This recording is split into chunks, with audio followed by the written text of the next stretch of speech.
Welcome, friends. Today we are starting the book Democratic Politics, and it is textbook of NCERT class 9th polity. And the name of the chapter is What is Democracy and Why Democracy?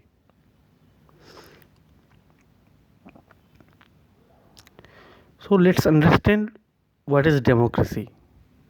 And after reading this chapter, we'll understand the features of democracy, definition of democracy, bare minimum feature of a democratic form of government, distinguish a democratic form of government from a non-democratic form of government. So all these things we'll understand in this chapter. Democracy is the most prevalent form of government in the world today, and it is expanding to more countries. Some common features of democratic government is participation of people, and decision making is as per constitution. Non-democratic government, there is no participation or limited participation, and overall will of the ruler is most important. So we can talk about the origin of term democracy. The term democracy came from Greek word that is demokratika, and in Greek demos means people and krasia means rule. So democracy is ruled by the people. Sometimes we merely define a thing, and by definition we try to conclude that this thing is that, but it is not as simple as in democracy. Let's talk about a computer. Originally, what computer was? Literally it means a calculator which can do computing, but nowadays it is doing various jobs. They are controlling space satellites, they are controlling missile technology, they are controlling the atomic arsenals. People are watching movie, people are listening to music, and all these things are happening through computers. So we cannot define a thing, and let's understand that that thing is as per the definition. So same is the case with democracy also. One simple factor that is common to all democracy is government is chosen by the people. Democracy is a form of government in which the rulers are elected by the people. Now talk about non-democratic regimes. Like in Myanmar, the army came into the government and they controlled the armed forces, so they controlled the country. We cannot say this form of government as democratic. Dictators like Pinochet, who was in Chile, was not elected. Another case is the monarchies. Saudi Arabia, the people there have no say in government, and a king is king because he is born into a royal family.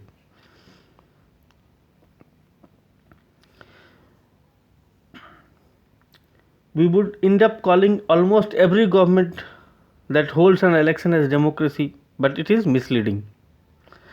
Every government in contemporary world wants it to be called democracy, even if it is not so. That's why it is very important to distinguish between a government which is democratic and which one pretends to be.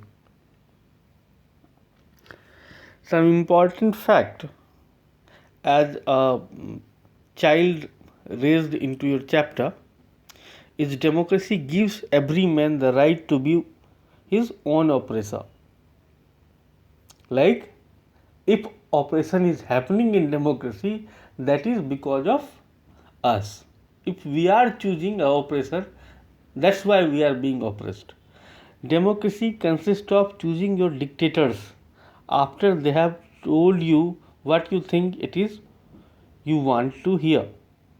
Like if you have chosen a leader and that leader has told you about some promises and you listened to him and you voted him. So if that person is dictator, that is your responsibility. Man's capability for justice makes democracy possible, but man's inclination to injustice makes democracy necessary. Democracy is a device that ensures we shall be governed no better than we deserve. All the ills of democracy can be cured by more democracy. If we want to understand the features of democracy, we should ask few questions. Who are the rulers? Which official must be elected for any government to be called a democracy? Which decision may be taken by non-elected official in a democracy? What kind of election constitute a democratic election? What condition must be fulfilled for an election to be considered democratic? Who are the people who can elect the rulers and get elected as rulers? Should this include every citizen on an equal basis? Can a democracy deny some citizen this right?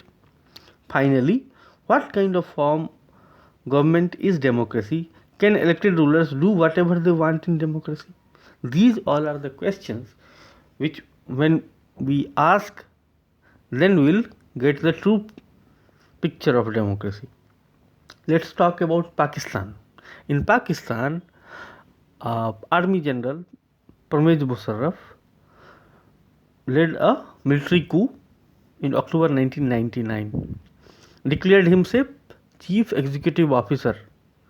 Later, he changed his designation to President, and in 2002, he held a referendum which granted him a 5-year extension on that post. Later on, he issued a legal framework order that amended the Constitution of Pakistan. According to this order, President can dismiss the national and provincial assemblies.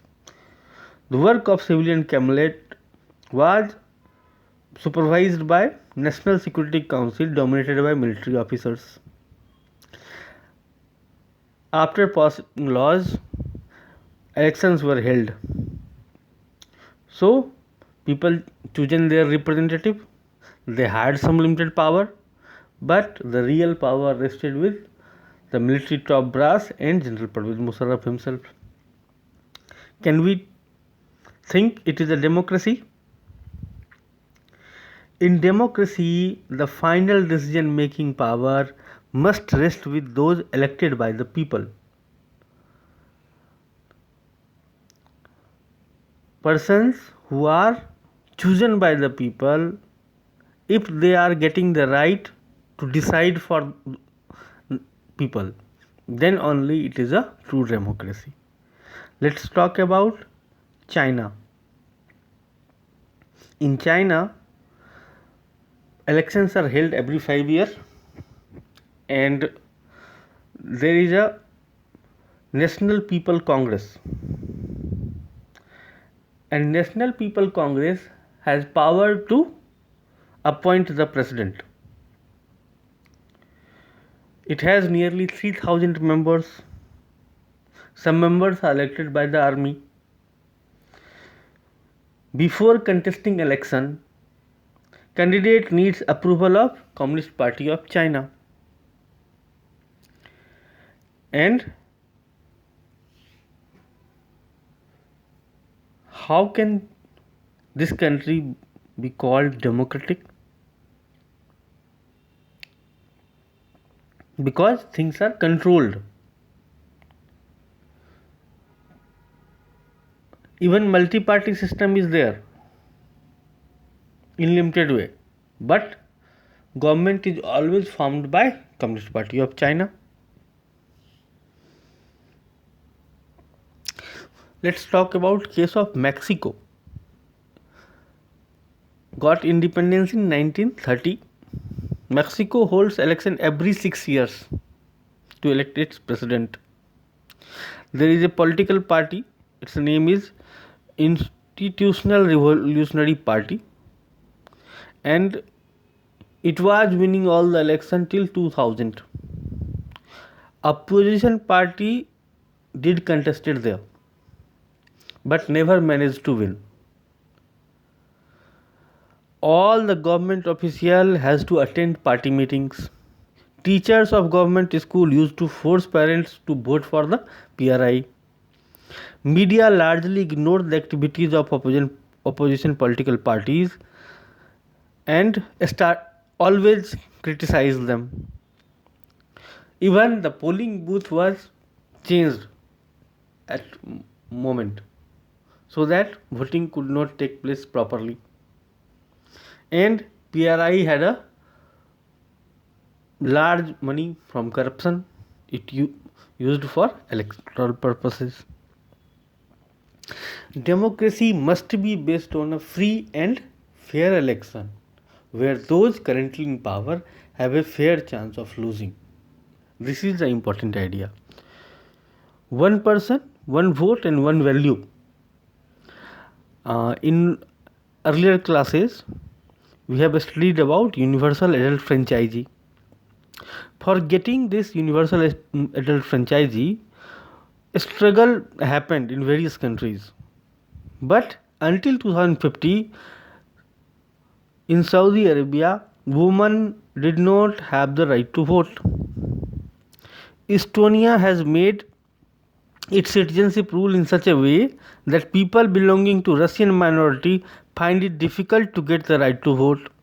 In Fiji, the electoral system is such that vote of an indigenous Fiji has more value than that of the Indian Fijian. Let's talk about rule of law and respect for rights. Zimbabwe attained independence from white majority rule in 1980. Since then, the country has been ruled by ZANU PF. The leader of this party was Robert Mugabe, and he ruled the country since independence. Elections were held regularly and always won by Mugabe, who was very popular. Over the years, the government changed the constitution several times and increased the power of president. Opposition party workers were harassed and their meeting disrupted. Demonstrations against the government were declared illegal. Media houses started praising the president and their party. Independent newspapers were harassed. So how this country can be called democratic? A democratic government rule within limits set by constitutional law and citizens' right. A democratic government cannot do whatever it likes. Simply because it has won an election, it has to respect some basic rules. In particular, it has to respect every guarantees to the minorities. Every major decision has to go through a series of consultations. Every office bearer has certain rights and responsibilities assigned by constitution and the law. Democracy is a form of government in which rulers elected by the people take all the major decisions. Elections offer a choice and fair opportunity to the people to change their current rulers. The choice and opportunity is available to all the people on an equal basis. The exercise of this choice leads to a government limited by basic rules of the constitution and citizens' right. Why democracy? There are arguments against democracy. Leaders keep changing in democracy. This leads to instability. Democracy is all about political competition and power play. There is no scope for morality. So many people have to be consulted in a democracy that it leads to delays. Elected leaders do not know the best interest of the people, it leads to bad decisions. Democracy leads to corruption, for it is based on electoral competition. Ordinary people don't know what is good for them and they should not decide anything. These are the arguments against democracy. Let's talk about what is for democracy. In China, a famine took place during 1958 to 61. This was the worst recorded famine in world history. Nearly 3 crore people died in this famine. During those days, India's economic condition was not much better than China. Yet India did not have a famine of the kind China had. Economists think that this was the result of a different government policies in the two countries. The existence of democracy in India made the Indian government respond to food scarcity in a way that Chinese government did not. They point out that no large scale famine has ever taken place in an independent and democratic country. A democratic country is better government because it is a more accountable form of government. Democracy improves the quality of decision making. Democracy provides a method to deal with differences and conflicts. Democracy enhances the dignity of citizens. Democracy is better than other form of government because it allows us to correct its own mistakes. Democracy cannot get us everything and it is not the solution to all problems, but it is clearly better than any other alternative that we know. Thank you very much. This is all in this class and we'll come with another video. Keep watching our video and share, subscribe and play the video and press the notification button also. Thank you very much.